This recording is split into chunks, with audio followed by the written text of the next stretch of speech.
Hey guys, Laura Sanko here. Welcome to One on One. Today, we have teamed up with our friends Adam and Nick at the Fight Disciples to bring you a little bit more sit down style content. Hope you enjoy it. Be sure to check out their channel for all things boxing and MMA. Mr. Till. Chips and gravy. Here we are. We're going to talk about chips and gravy. We'll All get right, onto that. give But it you know, time. we're in Las Vegas. Phone's blowing up today, mate. We're back. And I mean that in every sense of the word. I know you've got this weird Thailand haircut kind of throwing me out, but I love the beard.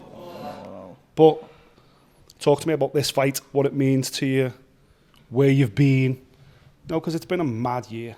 Yeah, you know what, Nick? I'm just in high spirits because I'm not doubting myself in any area for this fight, like mentally and physically. And this is the thing, and Brendan put me on this, and it was actually amazing what he said about it. He said, if you ask any fighter what's more important, the physical side or the mental side, most fighters, including myself, will say, oh, the mental side. And Brendan turned around and said, well, how much mental training are you doing then? And I went, he went, exactly that. And like, so you can't only be physically well, you've got to be mentally well as well. And like, I just feel at the moment I'm very, very sharp mentally. I'm sharp. I'm on it. I'm I'm razor focused. Even all the lads, they haven't done a camp with me. And one of them come in and he was like, wow, so he's like, the change in you. He's like, yeah, I'm on it. I'm on the ball. The experience of being in Thailand with Brendan, obviously we know what Brendan's achieved now. He's in there, he's playing pool, he's got the belt with him. But what has that been like as an eye-opener in terms of someone that's, listen, you've trained all over the world, you've trained in America, you've trained obviously in the UK, you've trained in Brazil. From the outside looking in, you go, you've reached the top of this sport, you've been a main eventer in the UFC countless number of times, you've cracked it, there's nothing left to learn. And then you go to Thailand, and suddenly now I speak to you, like, it's completely different. Yeah. Like, I've obviously trained everywhere, the most part of my life. I've trained in Liverpool at Team Carbon, and that's been like my home. But then sometimes when you feel like you get a little bit stale and you just want to branch out. Like obviously I was training All Stars, phenomenal training. When I got to Thailand, just the whole concept of things there was just a little bit different. It was like, I'm not saying it was necessarily better than anywhere else, but it was like you're walking into Tiger Muay Thai and there's 50 man them on the mat waiting to blow your head off. Yeah. Like, all respect, but like Russians you'll have never heard of who just want to mow it, and I'm like, I need you with me, come on. And you go into the gym we was training at Bangtao, the S&C there and the coaching system they've got is just unbelievable. This is all in Phuket, yeah? Yeah, Phuket, Thailand, and then obviously we were training at Southside MMA as well, which is a phenomenal gym. It was just, even like the food and the way of life, and it was like, every day just waking up, putting shorts on, t-shirts and your flip-flops. No one gives a rat's ass what you're wearing over there. It's not like... Which is perfect for someone like you, a scruff. Yeah, well, I'm a scruff, but it's not the fashion show waking up and go, well, after training, I've got to go here and there, and I've got to wear this. It's like, nah, it's not that type of party. And it's like... I remember this gaff we used to go to and for the food, and they'd pick the salad in front of you, and they'd put the salad in a big bowl of meat and all that. I was like, right... My diet has just been so on point for this fight. It's just been on point. I mean, on Saturday, Sundays, my day of fun, but like I've just had an on point diet. So I feel like I've connected a few dots with a few things, you know what I mean? Obviously, I want to take that back home with me to Liverpool and, you know, obviously get back to Thailand and All Stars in the future. But just for this camp, it's been a good, nice little change. And I'm not saying, oh, it's changed, I'm this, I'm that. I'm just saying I've added a few things into my arsenal, hot yoga being one of them, and I hope it all shows on Saturday. I hope I do a good performance. I really do. Psychologically, you said there that, you know, it is an old cliche that fights won and lost in the head and all that. And from the outside looking in, it seems like it's a lot deeper now than just going, I'm Darren Till, I know what I'm capable of, I'm confident, I can beat anyone. It seems like it's a little bit deeper than that now. As you say, you're training your brain in some way. What do you mean? What do you mean when you talk about that? Is that related to the Bikram yoga? Is it all like connecting the dots? No. Well, yeah, obviously, but I mean, like, I don't know how I mean it and why I mean it. I just mean like,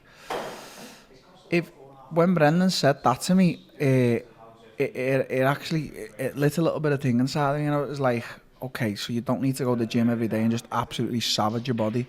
Some days it can be more. Do you know what? No gym today.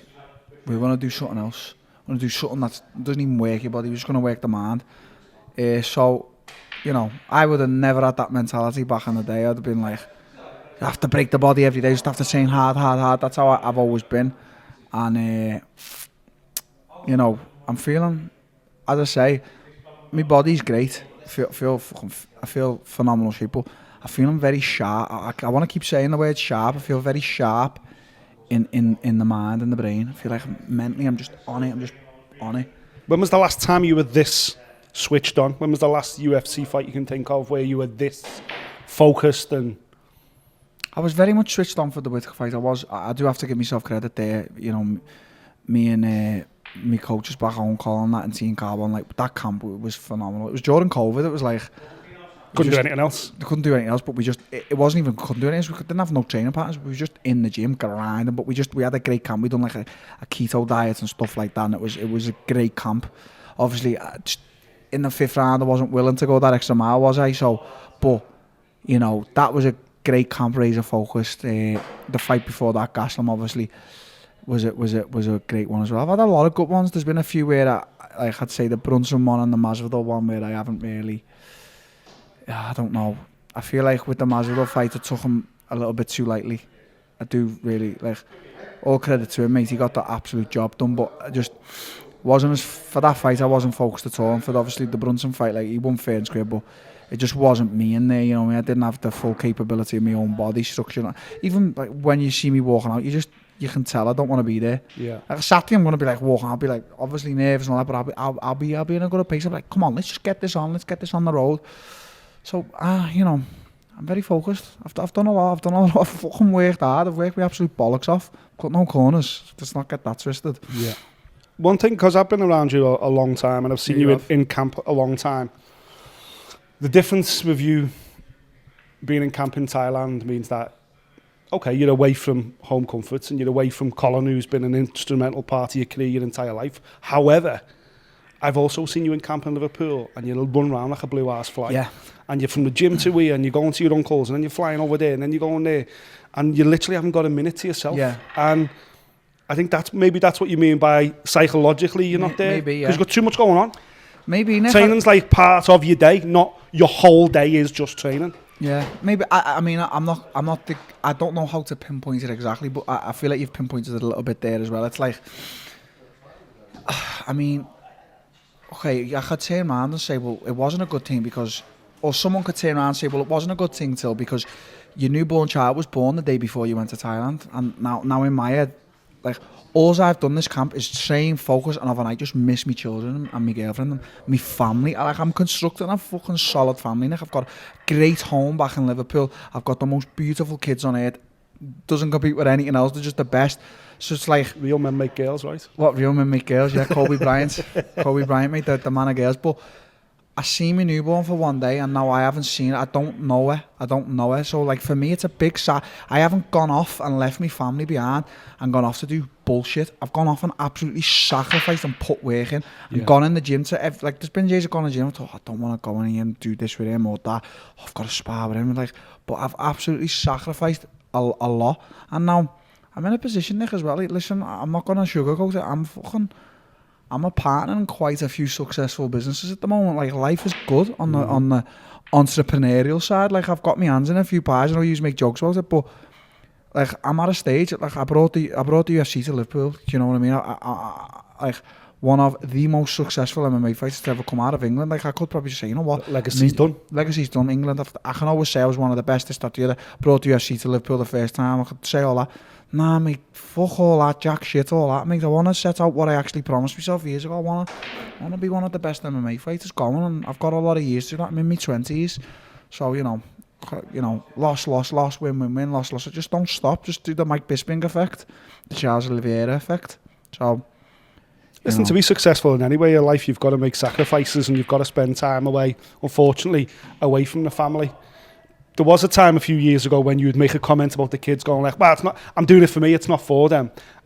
feel like that seems to have changed a bit now? No, it's still for me. It is, Nick. I don't regret anything in my life, and it's still for me. It very much is still for me. But there's a bigger thing right now, mate. Like, I feel like this is the maturing. Dan, you're not going to see me ragging around in cars no more. Like, you just drove away before in a BMW X5. I did actually. 200 miles an hour. That's what you're talking about. Not the cars, then. Like, out for 3 day benders, chips and gravy. Please.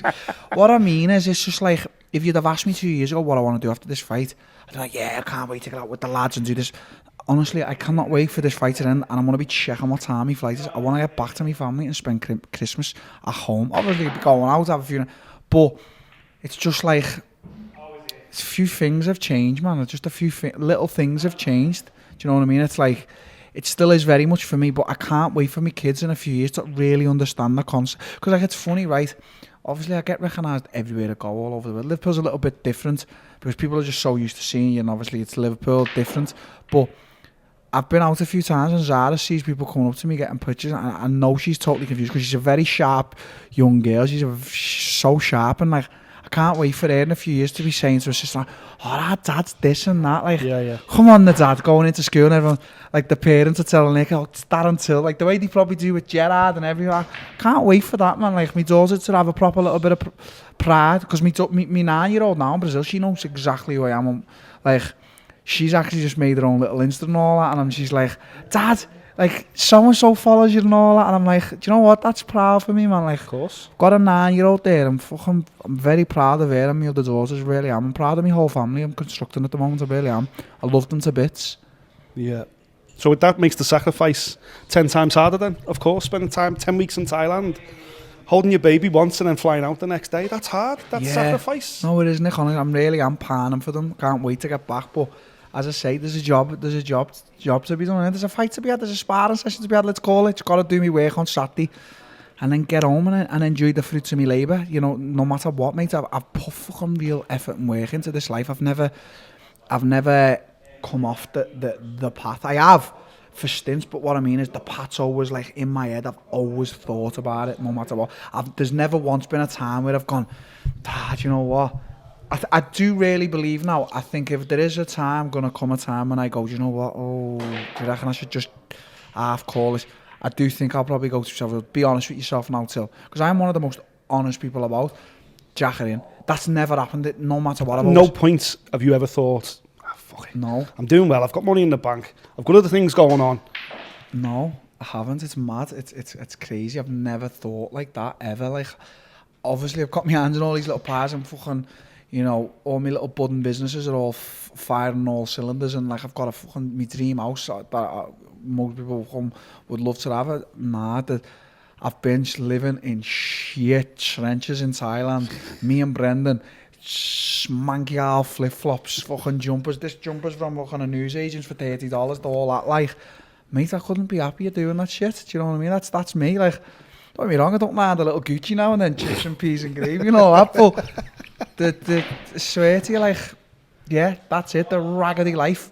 Lending gloves off Cody Garbrandt and shin pads and stuff. So I think we all seen the state of your gloves. They were absolutely horrific. They look like you found them in a skip. No, there's a running joke in Thailand at the moment in Phuket. That you're the scruff. Especially, that like, every gym I went to, like Tiger, Bang Tao South, I'd walk in and I'd be like, you couldn't lend us some shin pads and that, and they're just looking going, he's a superstar, and I'm like, got any gloves there, mate? He's headlined down many UFC cards, he hasn't got a pair of pads. They're all looking, like, I'm walking in, they're all looking, oh, like, UFC superstar there. I'm like, got any gloves to lend, mate? They're like, fucking Sam's ass, this cunt, innit? One day, me and Christian, we went to the Sammy's gym where before he moved to Southside, and I'd left my gloves for me, and I love my gloves, and I was like looking for them, and I went, Boyle, where the fuck's my gloves, lad? And he went, oh, they're yours. I went, yeah, he put them in the lost property box. So I'm like that looking in lost. I'm like, oh, they're better. Oh, yeah. I'm like, oh, get them as well, mate. Yeah. So like, even in Target, I went in, Nemkov and all that. Nemkov, the light heavyweight Bellator world champion, they were all there one day. And I was like, that's to the coach. I need to jump in the sparring session straight away. These are all like, this is my dream. And he's like, okay, yeah. And then I'm like coming over.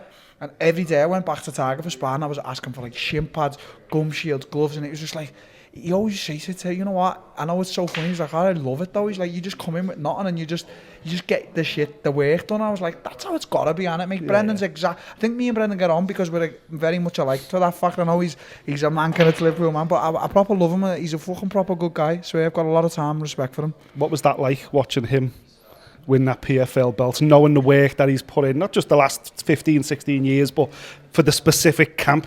You've been alongside him, you've been doing yoga with him, you've been training with him, you've been doing everything alongside each other. To see him go to New York, realise his dreams and all that, lift that belt, I was just happy. that must have been special. Like, I was just happy for him. Like, people, it's funny because it's a fickle thing. Like, when I remember when Leon won the belt, or like other things, like even when Tom was having his big rise, now he's still on a big rise, or like Paddy, and people ask me to get like the reaction of, oh, Leon won the belt, like, and I just think, nah, all the success to that man, mate. He's financially making it for him and his family. He's fucking doing great things. Same for Tom, Paddy, Brendan. I am just simply happy for their success and the financial side of it. Like, mate, they're going to get bread. Well done to you. So for me, I just sat there and I just went, you know what? There's that man who got his bread. Fair play to him. Like, he's got $1 million outside the UFC. He beat, in my opinion, one of the best featherweights on earth. That Bubba Jenkins is such a like, good fighter. 4 fights in 7 months or something as well. People don't realise that tournament does, mate. That's not the thing, mate. Winning that is extraordinary. And I'm actually sat here now going, oh, UFC this time, the training hard. That there, the way I seen Brendan's physical and mental condition tell me about it, I was like, wow, it's actually mentally affected him doing that, because he was like saying to me, gotta give myself some time off now till weight cuts, fights, injuries, you know, the mental side of it. Like, it's that PFL tournament there, like Razor Rob Wilkinson just won it. Like, I know he got cut from the UFC after Izzy beat him, then he's gone up a weight and he's just gone on to just starch everyone. An assassin, yeah. Kayla Harrison just got beat. Dakota fought in there. I don't know if she'll be in if they got a women's tournament, but tough tournament, Nick. I mean, and there's the thing at the end, the candy is at the end of the rainbow, like $1 million. Yeah. So, Brent, go and get your $1 million, mate, to do whatever the fuck you want with it. Well, he's enjoying himself and he's stuck around in America to be here to support you. He just asked me when we didn't come, because, listen, this is what he said to me. He was like, Till, if you wouldn't have come to Thailand, I probably would have went somewhere else training. Like, you've proper uplift me. I feel the same about you. And he was like, proper loving. Yeah, he was like, what are you doing? I was like, to be honest, Brendan, I haven't got no plans. I was like, I'm just getting in shape, training hard. And if the UFC want me to do this fight, I'll probably go ahead and take it. He was like, but like, I said, come over with me and be with me. And he said, come and fucking jump in. You're my mate. I said, jump in the corner. Me and you, just go on. The lad's on tour. Chips, peas and gravy, all that. He's got it. We're going to explain what it is now. You better get them flights booked for that kid, I swear to you. Okay, so we'll explain what this is now. A lad, you posted on your Insta a video of two lads in the back of a chippy with their own exclusive track. What we will say, Till's old Instagram, where I had about 2 million followers, was just, I think it was one of the most famous Instagram around the world, because I used to just post nonsense. I've had to tighten up a bit on this Insta because I don't want to get banned, and every time I post something, I say like, Till, delete that, this, that. So I thought, nah, a little fight week video. It got put in our group a long time ago. I thought, that's a sick video, that. I just watched it and it's like, some kids rapping about chips, peas and gravy, and the other one... In the back of a chippy? No, in the back of a chippy where they're meant to be like finishing work. And the other one is not asked about the camera, he's just like, yeah, go ahead, all of that, chips, peas and gravy. Then he puts the camera... No, you wanna dance, baby? Then they turn the camera around and one's sweeping the floor. I'm like, these are fucking legends. So I post it. Adam messaged me straight away, like always messaged me about like little jokes we've got, running jokes like John Fury and stuff like that, and Adam's like, Till, you don't understand this, that, the other. I was like, no. So then when he's come now, he's like, Till, I seen a comment, one of them say, get them over there, and I just said, first thing I said, it's being serious. To Block, I said, get them two over there, put that tune on, give one of them a fucking broom, and I'll just go out, chips, peas and gravy, all of that, mate. So go on my Insta and check it out, I swear. Late, swear, fair play. So basically, if they're watching now, basically reach out, Block Asset are going to fly you out to do his ring walk. No, reach out as well, because when I get back, we're going to do a little Christmas single together here. Me, Nick, Adam, we'll take our percentage, you take your percentage, and we'll chips gravy it up. You can do the song this time, and I'll be in the background like that. So let's do it. Honestly, I swear, it'll be good. Mate, it's lovely to see you. Bright-eyed, bushy-tailed, big smile on your face. Who's going to corner you at the weekends? That's one question a lot of people have been asking me. Brendan said he'd jump in, and one of the lads from Thailand, Sammy, who's doing all my pads, said, yeah, go on, I'll get on it. And Captain, who I've trained with now for 6 years, like, go on, sound, yeah. So that's it, mate. All the lads on tour. The lads on tour. Yeah. One wins on the East Coast. Yeah. They drive across to the West Coast. Another one fights on the West Coast. And then what's the after party going to look like? School. You Chips Fever. Hammy dance, baby. I love all that, you know. Mate, I love it. Sweet. It's right, Nick. Tremendous, mate. Love it, lovely to see you. Love it. Nice one.